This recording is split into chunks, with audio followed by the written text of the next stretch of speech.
賽天驕又名索拉斯自傳，創造神13自傳之一，擁有可以將原材料鍛造成武器嘅天驕之錘。索拉斯出場嘅作品咧，同埋時間咧都一啲唔多嘅。咁喺孩之寶以玩具作為前提製作底下咧，佢糅合咗，亦都綜合咗唔同版本嘅設定。而佢嘅載具模式咧係依據翻呢個概念設計而生嘅，並冇實際上嘅版本。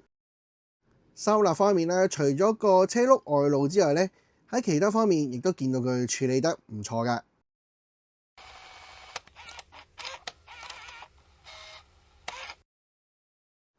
無論喺邊個作品裏面啦，索拉斯嘅描述咧都唔多嘅。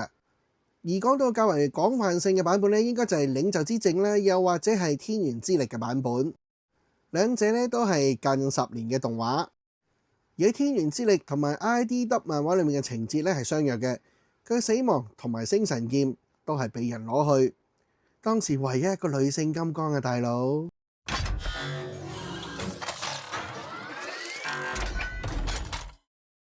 喺變形嘅設計方面啦，係全新嘅，有唔少地方咧用咗新方式嚟表達，咁就非常之展現到女性體態美嘅前裙啦。除咗可動之外，亦都係可以變形嘅一部分。喺變形金剛世界裏面咧，女性嘅金剛真係實在唔多啊，而形象較為有大不同嘅咧，更加係少之又少。所以索拉斯嘅形象咧，可以話係十分之突出，更加顯出佢作為第一代嘅領袖嘅氣派。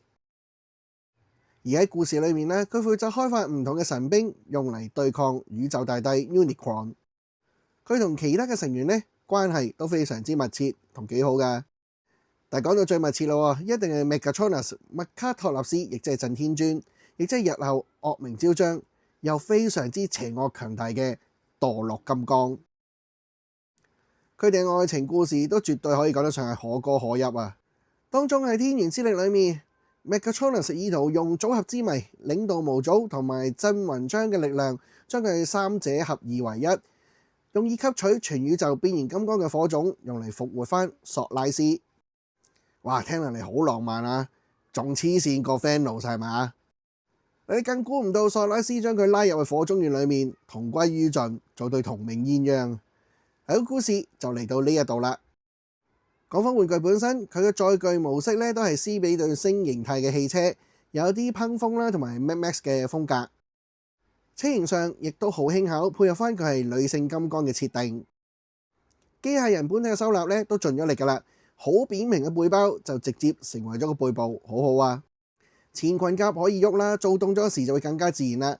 雙腿亦都做翻啲稍有肌肉感嘅感覺，始終佢都係一個女戰士啊嘛。武器唔用嘅時候咧，就可以掛喺背脊嗰度。不過我覺得拎喺手裏面就更有型啦。頭部、胸部以至可動性同埋體態輪廓咧，都充滿住女性嘅美。加上銀配置呢個浪漫色，成個設計真係非常之唔錯。今集嘅內容就嚟到呢一度啦。如果你中意我嘅影片，歡迎訂閱、讚好、留言同埋分享。覺得資訊實用又想支持我更多嘅話，歡迎 Super Fans 或者 Pay Me 嘅形式直接打賞我都得。咁就以上咁多，多謝你，下次見。